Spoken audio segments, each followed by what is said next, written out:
Iron Man 2, the sequel to Iron Man 1.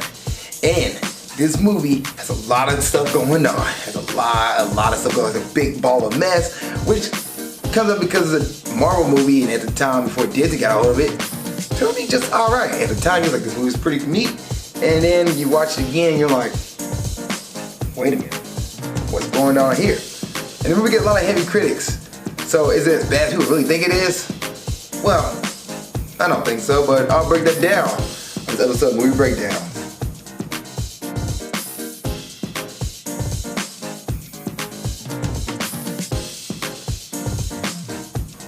What's up, world? Welcome to another episode of Movie Breakdowns. I'm your host, Zakka. What is Movie Breakdowns? It's a movie review series. We're looking at new and old movie, give them a grade A through F, plus and minus a 2 count. And if the movie you want me to review, let me know. Put in my comment section, and I'll get to it as best I can. Also, there is a Patreon, Ali Zakka's Patreon, where you can, link is below by the way, where you can request movies ahead of time, request a movie review, and I'll get to it before everybody else.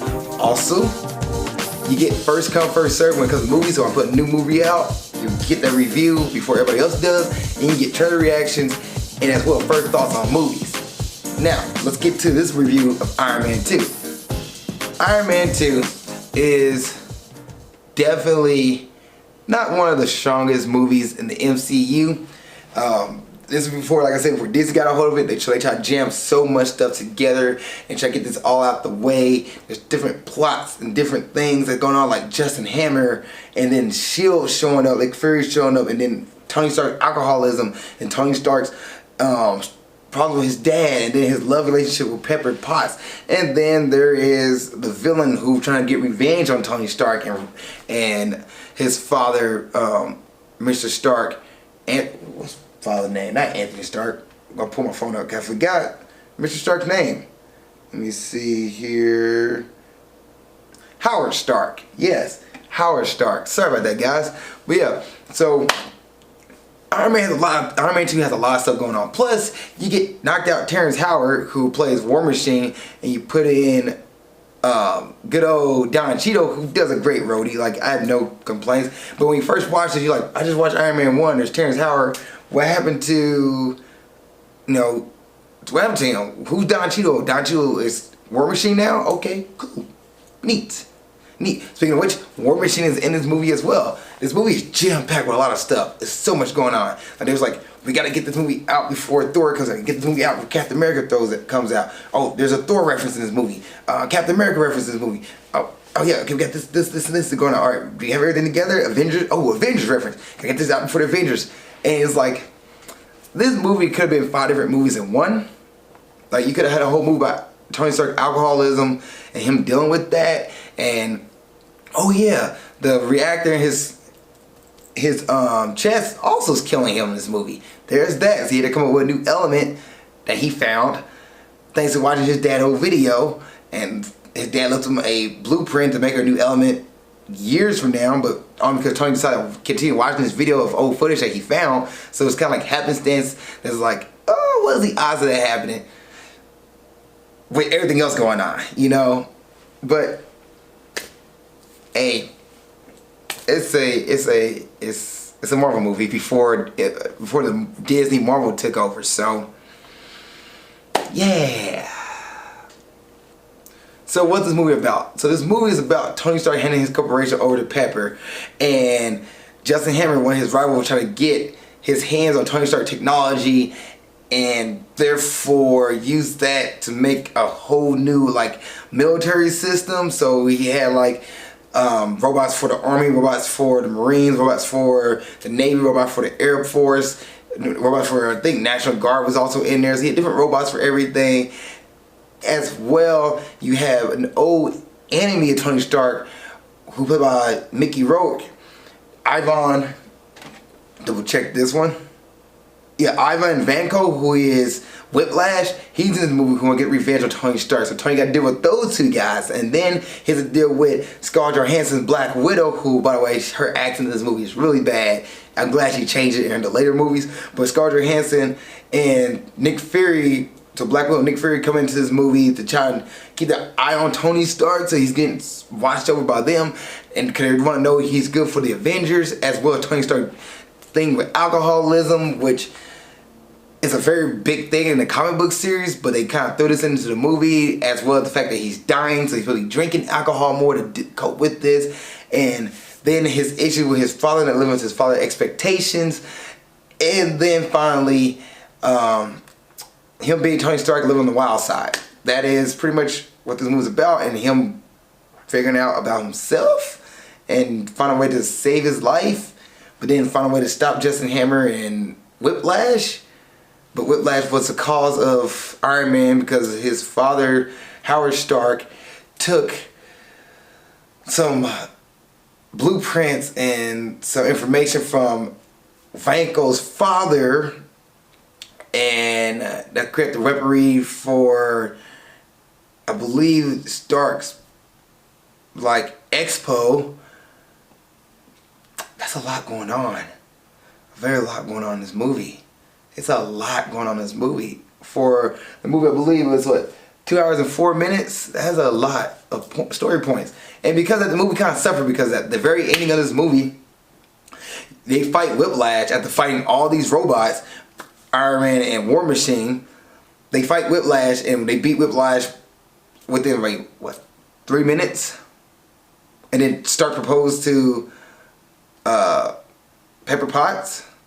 And you're like, what just happened? The movie ended so flat. It was so quick. It was like, okay, well, I guess they just got this movie out so they can get to Thor and Captain America, so they can go ahead and get to the Avengers. But, god dang. Jesus Christ. They could have waited. They could have broke this Iron Man movie out into farther apart. Matter of fact, you could take out Whiplash and just put Justin Hammer into it and let Justin Hammer be the main bad guy in this movie. But no, they had to put Whiplash in there. And there's some scenes in this movie that makes no sense that I thought was funny, that should be funny. For example, Whiplash, he's not wearing any like guard or armor, gets hit by a car and gets hit multiple times, and he still gets up and there was a fight Iron Man. Like, okay, I guess so. Okay, the cast of the movie. So Robert Downey Jr., who plays Tony Stark, great. Don Cheadle, who plays his friend Rhodey, who's also War Machine, great. I actually like the fact that War Machine was in this movie. Thought that was pretty cool. And I'm glad that War Machine finally got his moment of shine in this movie. So I thought that was neat. As I talk about Mickey Rourke, who played Ivan Vanko, he's okay.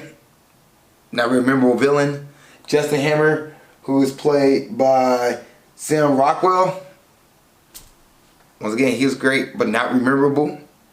Gwyneth Paltrow, who played Pepper Potts, she felt like in this movie her acting wasn't as good as the other ones. She didn't do that well. It's kind of cheesy, and especially at the end where she's busting Justin Hammer, and I was like, really? Not that good. It wasn't really that good. Nick Fury, who's played by Samuel L. Jackson, great. Scarlett Johansson, who plays Black Widow, I'm glad she changed her voice. It was really bad. Like, it sounded really like Cali Girl, and that's not how, it didn't sound, it didn't sound believable. It didn't sound legit. It's like she was really faking. Even when, and then people were like, well, she was being a spy. But when she doesn't be a spy anymore and she's legit is like a Black Widow, she still talks the same in front of Happy. And I was like, what? No, like, what is going on here? Who played by Jon Favreau, by the way. Scarlett Johansson still sound like the same, like she sounded like her spy voice. She didn't drop her voice at all, and I was like, ugh. So when she came out in Avengers, I was like, yes, I'm glad her voice changed. Alright, is this a Friday night movie? No, I wouldn't put this movie on Friday night to watch with friends and families. This is, save this movie for your own Saturday mornings or something like that. Grading time. I'm going to grade Iron Man 2 a solid C. The reason why, the movie is all over the place. It was all over the place, a lot of stuff going on, but they still kept the movie entertaining and kept the movie somewhat, going. Like it led up, but it just really all over the place. There's multiple storylines that could have done it once, but they did it all at once. They should have did multiple storylines in different movies, but they know they didn't. They really added it all in, made sure they got everybody together, and trying to get this movie done before the Avengers movie came out, which came out 2 years later.